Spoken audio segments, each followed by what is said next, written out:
அனைவருக்கும் இனிய வணக்கம். இன்றைக்கி சண்டே, எல்லோரும் கொஞ்சம் ஃப்ரீயாக இருப்பீங்க. ஆனால் இன்றைக்கி நமக்கு காலையில் ஒரு வேலை. இது நம்ம வீட்டில் இருக்கிற மாதுளை செடி. இந்த செடிக்கு பாத்தி கட்டி உரம் வச்சு சுற்றி வேலி கட்டணும். இதுதான் இன்றைக்கி நமக்கான வேலை. இது உரம் வந்து தோட்டக்கலைத்துறையிலேருந்து கொடுத்தாங்க. 10 நாளைக்கு ஒரு தடவை வைக்கணும் இந்த உரம் அப்படின்ற மாதிரி சொல்லி கொடுத்தாங்க. இப்போ உரம் வச்சோம் அப்படின்னா, நீ மழை பெய்யும்போது அந்த உரத்துலேருந்து அந்த தாவரத்துக்கு தேவையான ஊட்டச்சத்து கிடச்சிரும். வேலி கட்டுறதுக்கு குச்சிலாம் ரெடி பண்ணி வச்சாச்சு.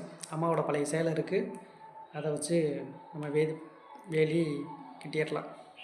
உரம் வந்து கொஞ்சம் கனமாகவே வைக்கலாம், ஏன்னா செடி பெரிய செடி தானே, அதனால் கனமாக வைக்கலாம். செடிக்கு ஏற்ற மாதிரி உரம் வைக்கலாம் அப்படின்ற மாதிரி, உரம் வைக்கணும் அப்படின்ற மாதிரி சொல்லியிருந்தாங்க. அதனால் கொஞ்சம் கனமாகவே உரம் வைக்கலாம், ஒன்றும் பிரச்சனை கிடையாது. ஓகே, உரம் இப்போ வச்சாச்சு. அடுத்த வேலை என்னென்னு பார்த்திங்கன்னா, அந்த மாதுளை செடிக்குள்ளே இந்த வேம்பங்கண்டு இருந்தது. அதை எடுத்து மண்வெட்டிகிட்ட வெட்டி தனியாக எடுத்து வச்சுட்டேன். இதுக்கும் உரம் கொடுத்துருக்கு. லைட்டாக வதங்கின மாதிரி இருக்குல்ல, ஒன்றும் பிரச்சனை கிடையாது, வந்துடும். ஒன்றும் பிரச்சனை கிடையாது, பார்த்துக்கலாம். எப்படியோ இன்றைக்கி 2 கண்டு சரி பண்ணியாச்சு. நானும் அப்படி எல்லாம் சரி பண்ணி என்னால் முடிஞ்ச அளவுக்கு ஒரு வேலியும் கட்டியாச்சு.